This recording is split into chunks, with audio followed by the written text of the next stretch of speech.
Hello friends, welcome to my channel. আজকে আমি তোমাদের বলবো পিএসসি এত দেরি করছে কেন রেজাল্ট বের করতে, যখন কিনা সবাই বলছিল জানুয়ারির দিকে কিংবা ফেব্রুয়ারির দিকে রেজাল্ট করে দেবে। হ্যাঁ, অবশ্যই আমাদের রেজাল্টটা কবে বেরোবে সেটা নিয়েও আমি আলোচনা করব, কিন্তু তার আগে একটা কথা বলে রাখি। আমি তোমাদের একটা কথা পরিষ্কার করে বলতে চাই যে এখন এনটিপিসির পরীক্ষা হচ্ছে,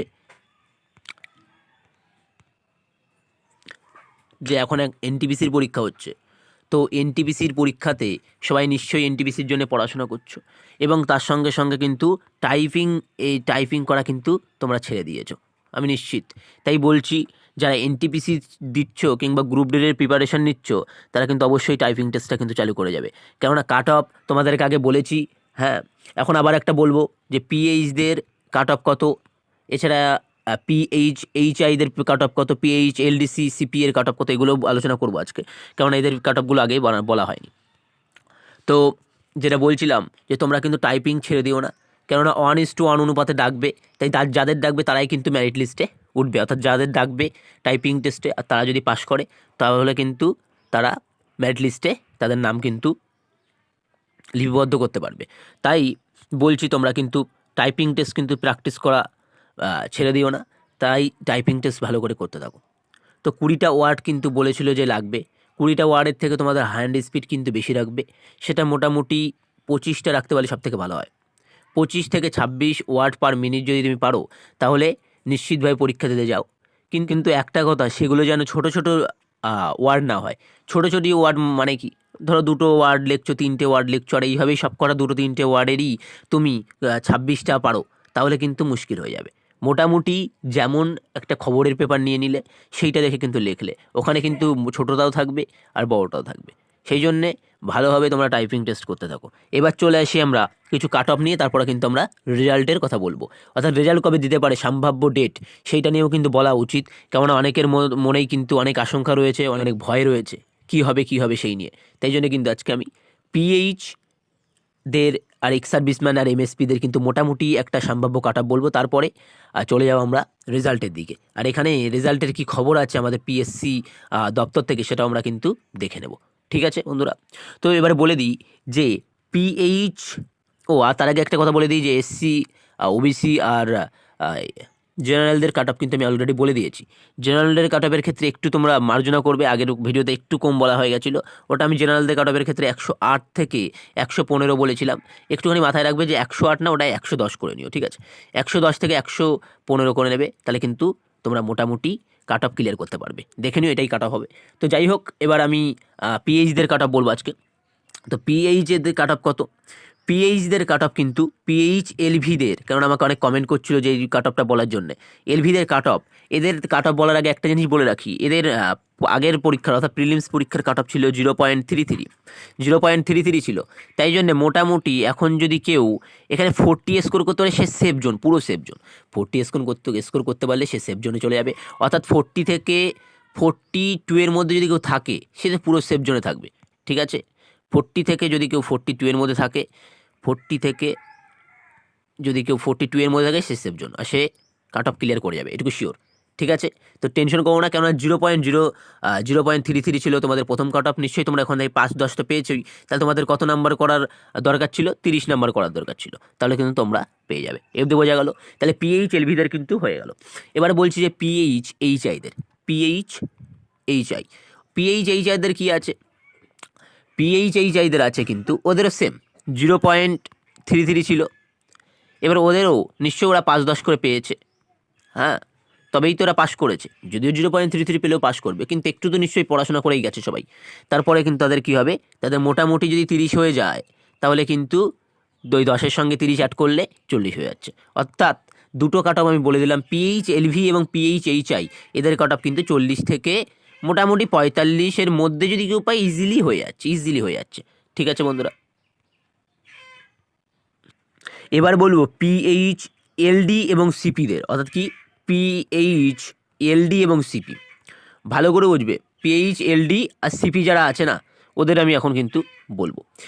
ওদের কাট অফ ছিল, অর্থাৎ প্রিলিমসের কাট অফ ছিল 26.67, ঠিক আছে?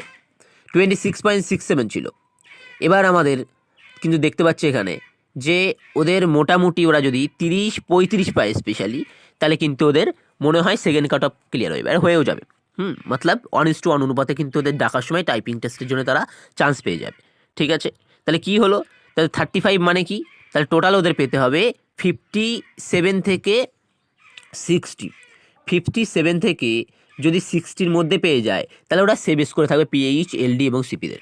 ঠিক আছে, তাই জন্য কিন্তু তোমরা ভালো করে দেখো। এরপরে রয়েছে এক্স সার্ভিসম্যান। এক্স সার্ভিসম্যানদের কী ছিল, ওদের কাট অফ ছিল 1.33, প্রিলিমসের কাট অফ বলছি। তো 1.33 ছিল। ওরা যদি ওরা যদি 40 স্কোর করতে পারে, তো 40 থেকে মোটামুটি ওরা যদি 40 থেকে একটু 45 মধ্যে স্কোর করতে পারে সবথেকে ভালো হয়। তো ওরা যদি 45 মতন পেলেই, হয়তো 45 পেলে হয়ে যাবে, 45 পেলেই কিন্তু আমাদের এক্স সার্ভিসম্যানদের হয়ে যাবে। বাকি রয়েছে এমএসপিদের কাট অফও কিন্তু 0.33 ছিল, ওদেরও ওভারঅল 40 থেকে 42 পেলে কিন্তু কাট অফ ক্লিয়ার হয়ে যাবে। এবারে এই যে আমাদের pH, LDC, HI, ex serviceman, MSP এরা চট হয়ে গেল। আমাদের আগে এসসিদের কাট অফ বলে দিয়েছিলাম, তার সঙ্গে সঙ্গে আমরা কিন্তু ওবিসিদের কাট অফ কিন্তু বলে দিয়েছি। ওবিসি এ, ওবিসি বি এদের কাট অফ কত যেতে পারে, এমনকি আমরা জেনারেল কাট অফ আজকে একটুখানি ঠিকও করে দিলাম। ঠিক আছে, তাই নিয়ে তোমার টেনশন করো না। এবং একটা কথাই শুধু বলবো, টাইপিং টেস্ট কিন্তু করতে থাকো। Typing test is the must. Typing test কিন্তু করতে থাকবে, টাইপিং নিজেরা প্র্যাকটিস করবে বাড়িতে বসে বসে। এখন যদি কারোর কম্পিউটার না থাকে, আমি কিন্তু সেই ভিডিও কিন্তু বানিয়ে দিয়েছি। কম্পিউটার না থাকলে কী করে টাইপিং টেস্ট করবে, সেই ভিডিও কিন্তু আমার ডিসক্রিপশান লিঙ্কও পেয়ে যাবে। হ্যাঁ, এবার একটা কথা বলার আছে, এই যে সমস্ত পরীক্ষার মাঝখানে কিন্তু আমরা হতাশায় পড়ছি, তার জন্য আমাদের হতাশ হলে চলবে না। আমাদের রেগুলার প্র্যাকটিস করে যেতে হবে। 25 থেকে 26টা ওয়ার্ড কিন্তু তুলতেই হবে হাতে, নাহলে কিন্তু মুশকিল হয়ে যাবে। চলে আসি রেজাল্ট কবে দিতে পারে। সবাই বলছিল যে জানুয়ারির দিকে কিন্তু রেজাল্ট দিতে পারে, জানুয়ারির লাস্টের দিকে কিন্তু জানুয়ারির লাস্টের দিকে দিল না। তাই তোমরা কিন্তু মন খারাপ করো না। একটা জিনিসই বলবো যে আমার মতে ফেব্রুয়ারির, আমি পরিষ্কার বলে দিচ্ছি, আমার মতে ফেব্রুয়ারির লাস্ট উইকের আগে, অর্থাৎ 3rd উইকে দিতে পারে। 21 ফেব্রুয়ারির মধ্যেই কিন্তু তোমাদের রেজাল্ট ডিক্লেয়ার করে দেওয়ার অনেক চান্স আছে। কেননা একটা জায়গায় দেখছিলাম যে তোমাদের পিএসসি চেয়ারম্যান সাহেব কিন্তু কী করছিল, যে তোমাদের নাকি ইমেলের ডিরেক্টলি অ্যান্সার দিচ্ছিল। এবারে ওখানে দেখছিলাম যে মোটামুটিরা বলছিল ফেব্রুয়ারির দিকে দিয়ে দেবে। এবার এটা কি সত্যি কি মিথ্যা সেই নিয়ে কিন্তু আমি যেতে যাচ্ছি না, কেননা আদেও ওটা ফেক, যেটা বলে ফেক ইমেল কিনা সেটা তো ঠিক নেই। তাই জন্য আমার মতে, আমি আমার ভিতর থেকে বলছি যে ফেব্রুয়ারির কিন্তু 21 তারিখের মধ্যে তোমাদের দিয়ে দেবে, তোমরা টেনশন করো না। আর মার্চের কিন্তু 2nd উইকের কিন্তু, অর্থাৎ এই তো 21 তারিখের আগেই, মার্চেরও 21 তারিখের আগেই, 3rd উইকেই বলতে পারো, মার্চের 21 তারিখের আগেই কিন্তু পরীক্ষা চালু হয়ে যাবে। কিসের পরীক্ষা? Typing test.